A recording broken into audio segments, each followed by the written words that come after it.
Unmute. Sheryl, you good? You got to unmute yourself, Sheryl. You good? Yep. All right. All right. So good morning, everybody. I'm Lori. I'm CEO of the Southern Ocean County Chamber, and I'm glad to see everybody here this morning. I know we've had several rough weeks, but we have some good news today because Sheryl is here to talk us about some loan forgiveness, which is music to everyone's ears. I'm going to introduce Sheryl for those who don't know her. Sheryl Paynter is the lead lender relations specialist and lead economic development specialist, and has been with the U.S. Small Business Administration since 2009. And her responsibilities include marketing the SBA's loan program to lenders, assisting lenders with administering the loan programs, and educating the local community about the resources and services available through the SBA. So we're so happy, Sheryl, for you to take time with us this morning, and we'll hand it over to you. Great. Happy to be here, especially since most of you know I live on LBI. And so this is actually our first go at this presentation. I've spent a lot of time working on this PowerPoint. Erica Pearson is on the line as well, and she is my colleague, and she covers pretty much the center part of the state. So without further ado, let's start. What for housekeeping, what we'll do is please feel free to send questions as they come in the chat. However, what we'll do is hold the questions until the end, because many of those questions hopefully will be answered. And if not, I am more than happy to take questions, and we'll start with the chat, and then we'll open it up to those who are solely on the line. And I think it's Kate very nicely is going to filter the questions so that I'll just be answering questions versus going through, and if there's duplicates, she'll go through and just make them a little bit more consolidated. So I'm going to bring it up now. There we go. And hopefully everyone can see that. Yes? Can people see that?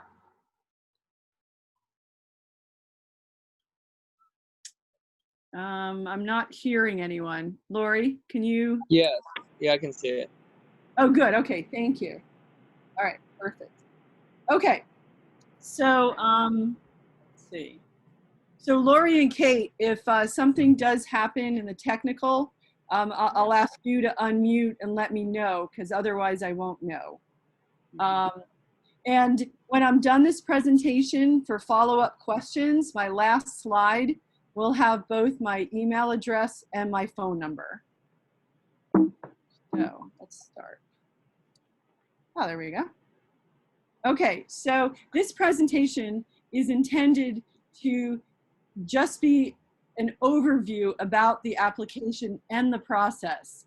The guidance documents, and I encourage you to look at them, would be on SBA.gov or Treasury.gov.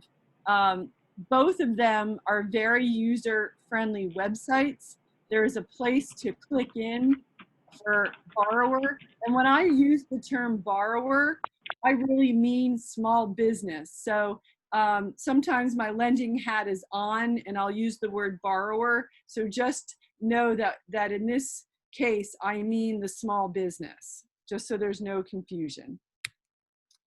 And I want to encourage people to reach out to our resource partners. The official resource partners of the SBA are the Small Business Development Centers, SCORE, and the Women's Business Centers. All three offer free business counseling, and they can really help you if you are struggling on how to right size your business or how to tweak it. They can offer, if people go to nj.gov/SBA/NJ for New Jersey and pull up the calendar, We still have webinars that are being given virtually, and you can find things on different webinars that can improve your business, as well as the free counseling that are offered through our resource partners. So I really want to make a plug out there for them. Here's other resources and links that I put in one page. So if you are, we're not going to talk about the EIDL loan today. The EIDL is through the SBA disaster. The field office, of which I'm a part of, is completely separate from SBA disaster. So unfortunately, I cannot assist people with status, and I can't assist with, what to do, with your EIDL loan. But I encourage you to contact the phone number, and somebody is on the other line for customer service that can assist you. So I can really help with the PPP, and that's what we're going to talk about today. So there's been 7 key changes that have occurred over the past couple weeks. So I really just want to bring everybody up to speed as to what those changes are. The first is that the covered period for loan forgiveness can be 8 weeks after the disbursement date, or 24 weeks, or December 31st, whichever comes first. So this program will expire at the end of the year. One question I've been getting very frequently is, I've chosen the 24-week period, and I've run out of my PPP money in 12 weeks. Can I apply for forgiveness earlier than 24 weeks? The answer is yes. You can apply as soon as you are have exhausted the funds. The requirement used to be that 75% of a borrower's loan proceeds must have been spent for payroll during that forgiveness period. However, that's been moved down to 60%. So 60% of that loan has to be paid for payroll during the covered period for the full loan amount to be forgiven. Otherwise, the portion that was spent on non-payroll would get turned into a loan. There are 2 safe harbor options that I will go through. So I just put placeholders. And what that has to deal with is reductions in loan forgiveness based on reductions in full-time equivalents. Without the safe harbor, you would have a reduction in your loan forgiveness, but there's actually 3 different ways that if you have a reduction in employees, that you would not be penalized for that. And again, I will go through those 3 ways.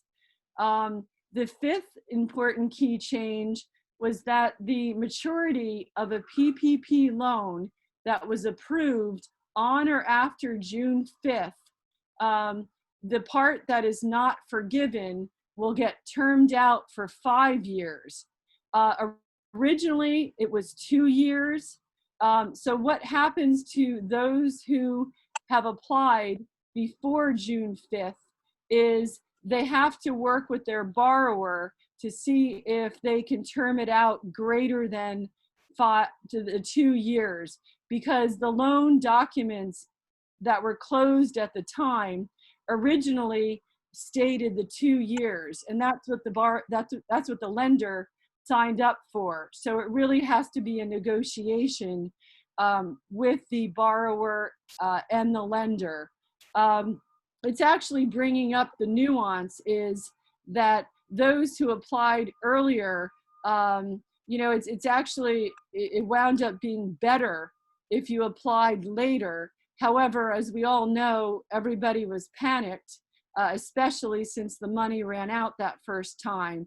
But the Treasuries and the SBA have really been working to smooth out the program. And I've heard references at they were flying the plane as they were building it at the same time. So, you know, there were definitely some, you know, smoothing out that needed to get done as time went on. And hopefully it has been smoothed out to the best extent possible. The deferral period, when the borrower has to pay for that amount that was not forgiven, it's 10 months now after the loan forgiveness period for when the payments start. And it removed the restriction of participating. This is more of an IRS, that the Social Security payroll tax can get deferred. That's pretty. So I want to mention that the seasonal businesses, that a rule change released that allowed seasonal businesses can choose a different 12-week expense period when applying for that payroll protection period versus what the original covered loan period was. Unfortunately, once the lender has put in the monthly reporting for the first time, the ability for a lender to increase the PPP loan if that borrower is eligible for more money, the time has passed. So unfortunately, I've been getting a lot of questions in which people realize that they qualify for more money than they originally knew that they qualified for. So unfortunately, unless something happens before June 30th, when the PPP loan application period ends, there is no ability to increase a loan after that lender has reported that loan to the SBA for the first time. So there has been a lot of questions on how EIDL loans interact with PPP loans for businesses that have received EIDL loans. So here are the main points: that an EIDL loan may not be refinanced, you know, if it was received before January 31st or after April 3rd, 2020. An EIDL loan is not required to be refied if it was used for purposes other than payroll costs. I want to be clear about this, is that if you use an EIDL loan for payroll, but it's not going to be utilized in the same exact pay period as you use your PPP loan, then you may use the EIDL loan for payroll. The nuance here is that you can't double dip. You can't use the EIDL loan and the PPP loan at the same time. That's where all of the spirit of this slide comes into. When can I apply for forgiveness? We just went through that. And thanks to Erica for this cute visual. So applying for the PP loan forgiveness, how is it done? There are 5 pages that are separated into 5 sections. The lender has the application, there's a calculation, a certification, and a Schedule A, as well as for your records, you're going to put the worksheet and the demographics. So there's also, I want to point out, an easy forgiveness form. This form can be used if you are a self-employed individual and you have no employees. It's a streamlined application so that you don't have to go through all the other 5 pages. The other way you can use it is if you have salary or wages of your employees that are not reduced more than 25%, and you did not reduce the number of hours of the employees. Or you experience reductions, it's just pretty clear, business activity as a result of health directives, and did not reduce the salaries or wages. So 25% wage reduction is a key point here that I will address a little bit more momentarily. So again, the application, let's see. The business documents that you are going to need to complete the application of these 5 pages. You're going to need a calendar because there will be questions about dates. You're going to need a calculator. You will need the loan documents that you received to receive the PPP loan in the first place. Your business records that you used when you applied. If you used a payroll service and you're also utilizing that payroll service on quantifying that you indeed used those funds for payroll, you will need those official documents. You are going to need to show the lender proof that you did indeed utilize the PPP loan in the use of proceeds that you indicated that they were used for. And patience. You know, this is, as I said, a quick program that was run out, and just having patience with the process. So the first thing that you need to address is, will you utilize that 24-week pay period or that 8-week pay period?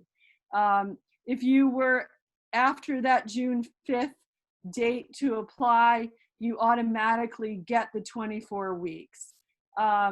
Your lender might be asking you, and I've actually heard anecdotally, some lenders are being proactive and they're asking their borrowers, which covered period do you want to use? Some people are still choosing the 8 weeks, and the reason they're doing that is they're exhausting their money and they want to apply for the loan forgiveness immediately.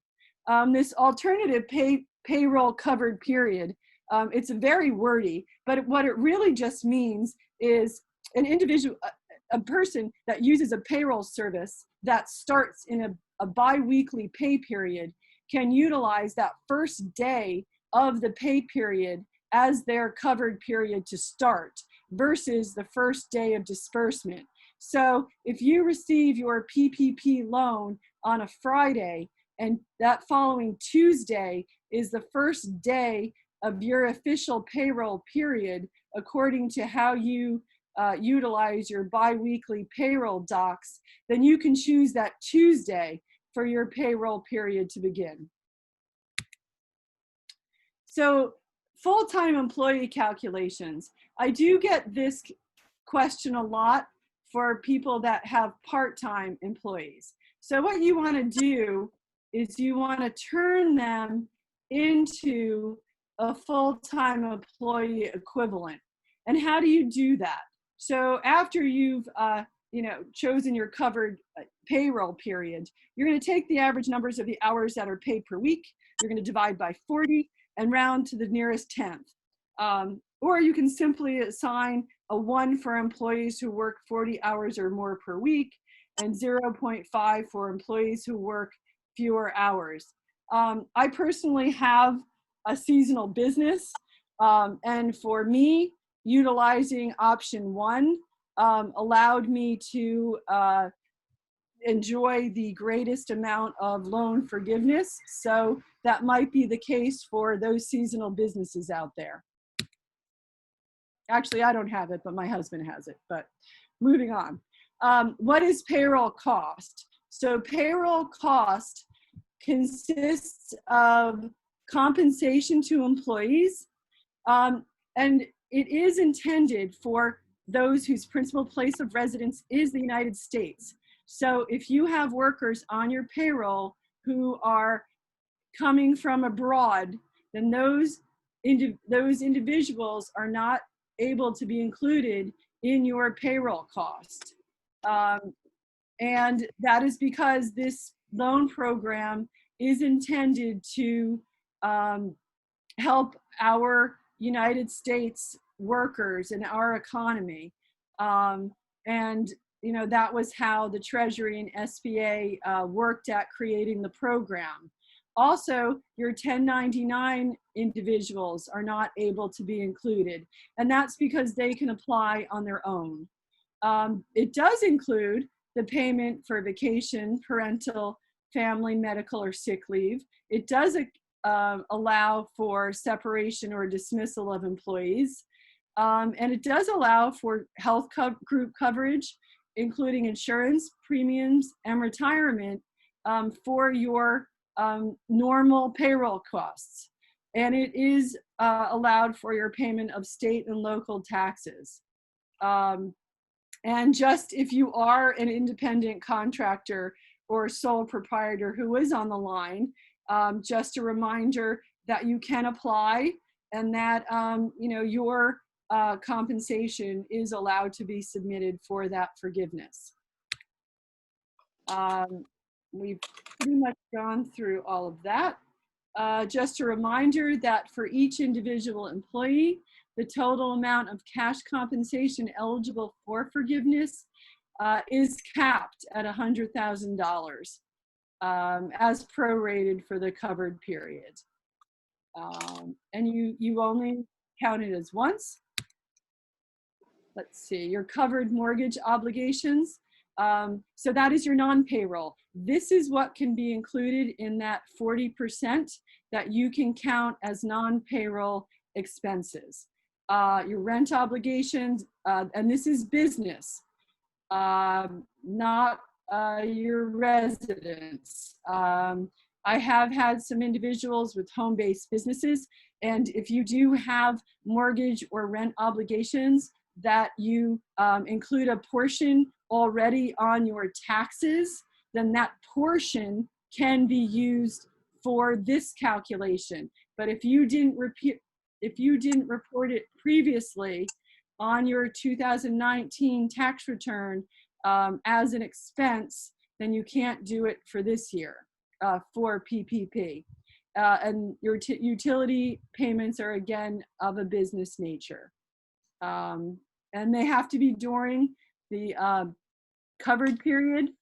There we go, eligible, okay. So I'd like to go through frequently asked payroll questions that we've received. Are advance payments of interest on mortgage obligations eligible for loan forgiveness? There we go. The answer is no. And then getting back to that other, I'm still learning how to use this PowerPoint here. Are salaries, wages, or commissions to furloughed employees allowed to be covered? Yes. Let's see, next page. Documents required. I just want to make sure that for payroll that the following forms are acceptable forms of documentation that you can use. You can use your bank account statements. You can use your payment receipts, tax forms. You can use a printout from your payroll processing company. Anything that can quantify without a doubt that you utilized those funds for payroll can be submitted to your lender. The easy application, pretty much the same. Let's see, we talked about full-time employees. This is a little wordy, and we did previously cover this, but I wanted to put this in the presentation because, again, this will be sent out as a PDF, so this is a good reference for people who might need a little bit more guidance. Non-payroll. For your records, you're required to keep your records for 6 years. They don't need to be submitted to your lender. And below are what you need to keep. And this is in case you are subject to an audit. Not everybody will get audited, but if the SBA warrants that a loan needs further investigation, they will do that. And it's their prerogative. So if you've reduced your employees, I want to go through the 3 reasons in which you do not have to reduce your loan forgiveness amount. The first is that if you've reduced your employees beginning February 15th and ending April 26th, but you then restored 2 levels not later than the end of the year.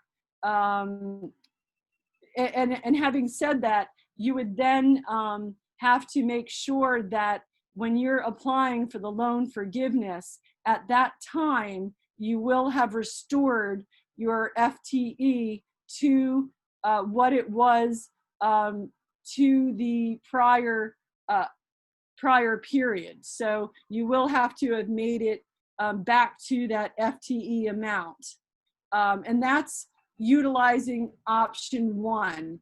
You can utilize one option and not the other. So if this doesn't pertain to you, perhaps option 2 might be a reason that you can not have to reduce your loan forgiveness amount.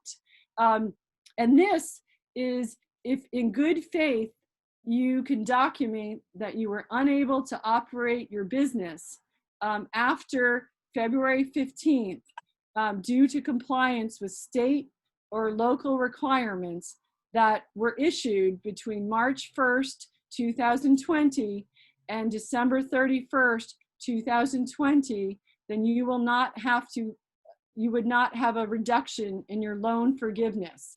And that definition is if there's a mandate that's been given by the Secretary of Health and Human Services, either state or federal, the CDC, Occupational Safety and Health Administration, or a state directive in which you're ordered to be closed.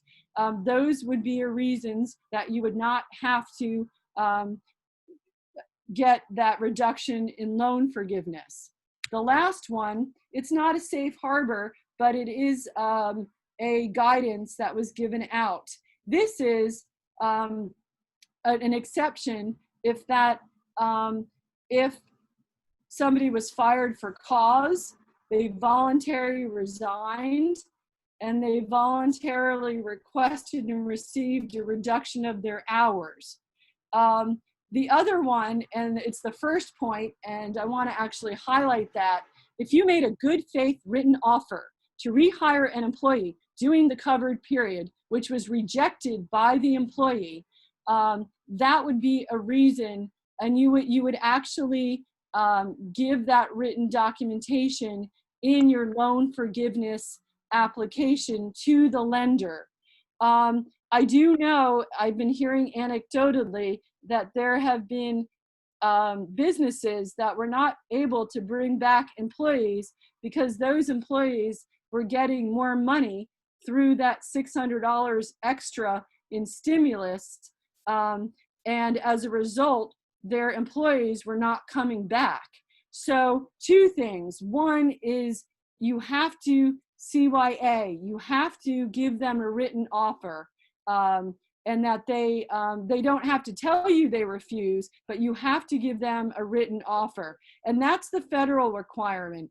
Now, having said that, there is a state requirement.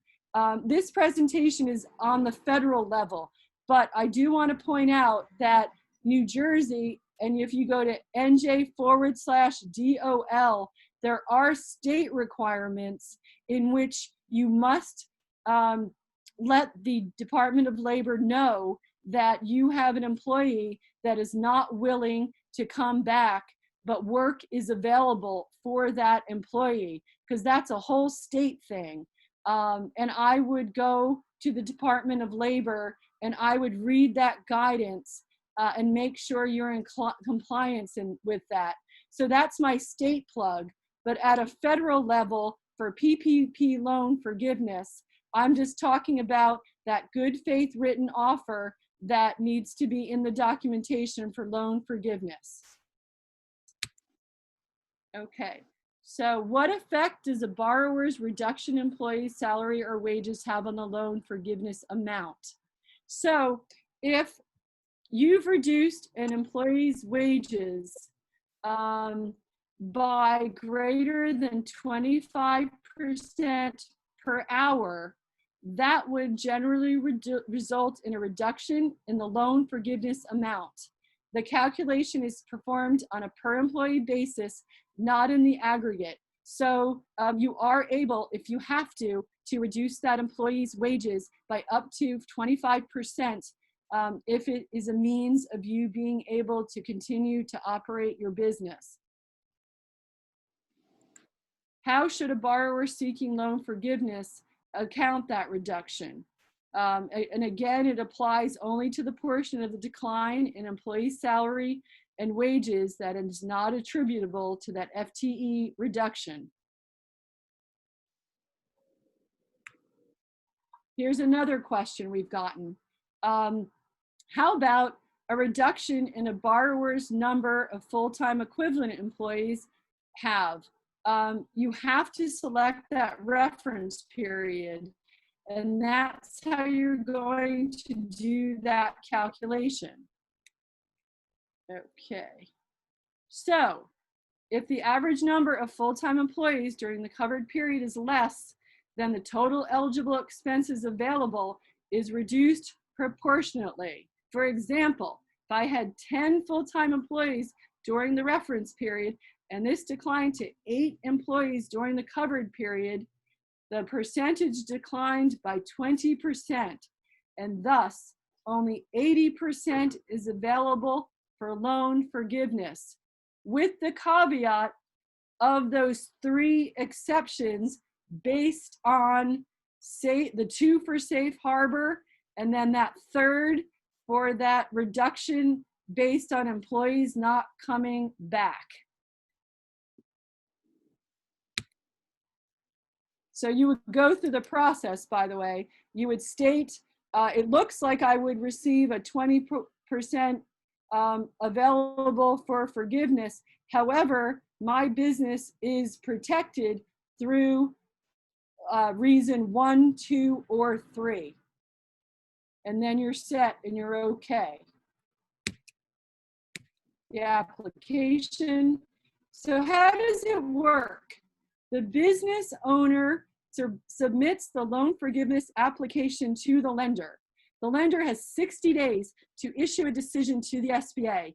And this is where having patience is a blessing, because the lenders are deluged with the number of applications they're going to be getting for forgiveness. Of course, they want to go through as quickly as possible. Another reason the Treasury and the SBA came up with that they didn't have to wait the full 24 weeks to ask for loan forgiveness was to help lessen the burden on the lender processing those loan forgiveness applications and to help the system move more slowly.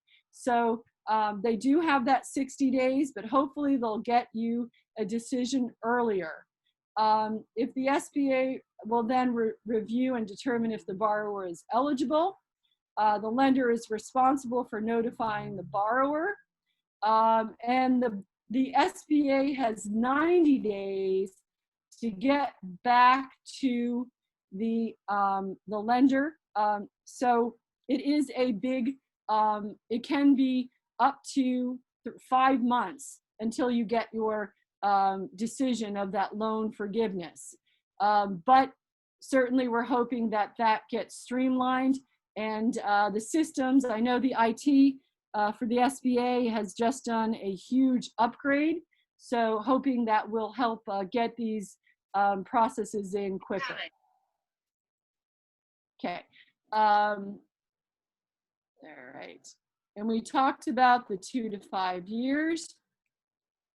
So I'm now going to stop the sharing and get back to me. And I would be willing to take questions at this time. Kate, can you queue up? And are there any questions in the queue?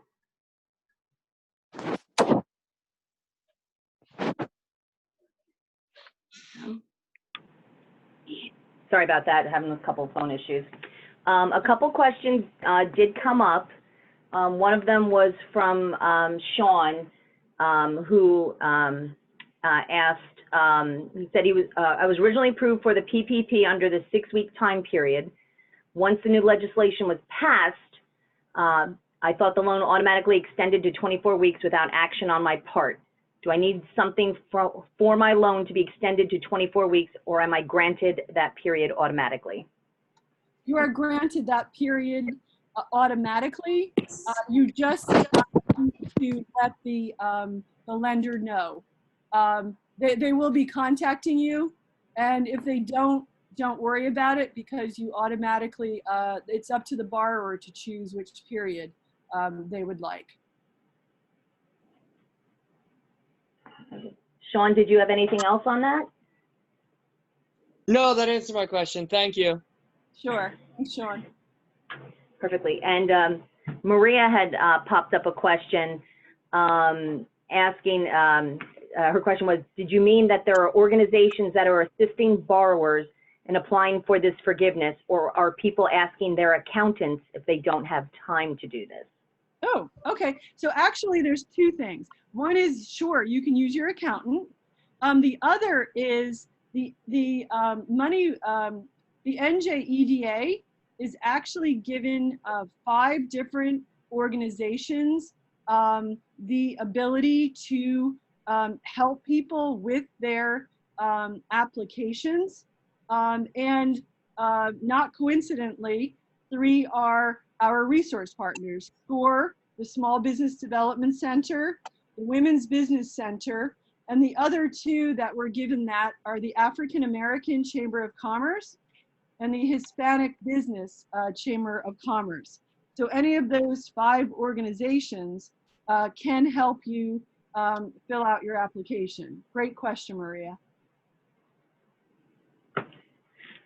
Okay, and I didn't have anything else that came through the chat. Let me see here. On that, but if anybody else had something that they were had a question on, please feel free.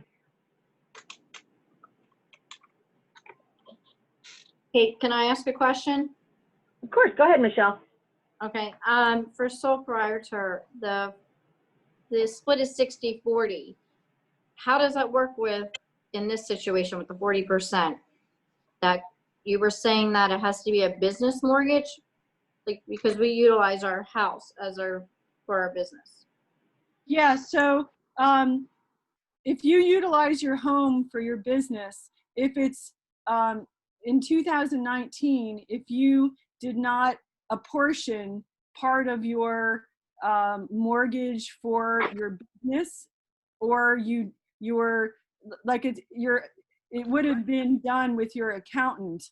I understand what you're saying. Yeah, and if you didn't do that, then you can't utilize that for not your home or the non-payroll portion. Okay, do you have to use it? Is it a requirement? You can use 100% of the amount for payroll. Okay, thank you. Sure. Great question. That probably wasn't clear. That you can certainly use 100% for payroll. Anyone else? I have a question. Okay, Connie. Could you go through the FTE again? Because our employees are part-timers. The SBA application doesn't say anything about FTE. So we've got 3 employees, they're all part-time. Yeah, no, there's definitely a whole methodology. And I can actually, hold on, let me bring it up. So what you're going to do is you're going to take your employees and you're going to divide them, like how, let's say they work 30 hours a week. Okay. So that employee is a 0.75 full-time employee equivalent. Okay, gotcha. Okay. Okay, thank you. Sure, good question. Anyone else? And the other thing, the bank account, the Sure. bank statements are net payment. They're just proof of payment then, right? They are not proof of the amount of money paid.